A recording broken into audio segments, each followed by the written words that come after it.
Yo agradezco a Dios, ¿verdad?, de que nosotros empezamos desde las 7:30, para se va el tercero, para se va el primero, para se va el segundo, para se va el cuarto, Shesik cuarto, Aldea el Chahbal, Shesik segundo y Shesik Kukulajá, y está entre Shesik Caja de Agua entre 1 y 2.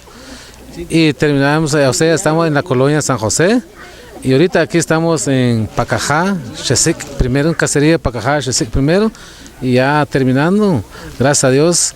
En primer lugar, pues, el señor alcalde, ¿verdad?, de que las bolsas y la gente están contentos, ¿verdad?, recibieron las bolsas seguras. El señor alcalde municipal hoy envía el alimento a las comunidades, de esa manera la gente se ahorra para no gastar. Eso es lo que nosotros, pues, de que desde un principio dijimos, ¿verdad?, de que ayudamos a nuestra gente, ¿verdad?, y gracias a Dios hoy se llevó a cabo y gracias a Dios nuestra gente recibieron la bolsa segura y se sienten contentos nuestra gente. Y nosotros también sentimos contentos porque es un compromiso y sabemos cada comunidad hay necesidad. Demasiado, gracias a Dios de que sí nos va a beneficiar a muchas personas, pues, que están en de escasos recursos, ¿verdad? La verdad de que no tienen dinero para comprar sus cositas, sí. Gracias a Dios que el alcalde nos echa una mano. Yo estoy muy agradecido por el alcalde que nos entregó la bolsa segura.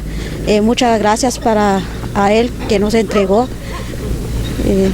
¿Esto le viene a beneficiar a usted?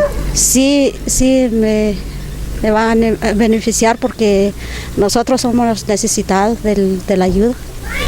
Es una gran ayuda porque la verdad que nosotros aquí en las aldeas pues no tenemos dinero, no tenemos trabajos y nos falta estudio, pues eso nos ayuda mucho. ¿Usted cree que el alcalde está cumpliendo con Sí, está cumpliendo con lo que ha comprometido. Ojalá que yo pido a Dios, pues ojalá que él va a seguir y va a ganar el otro año, es lo que yo quiero.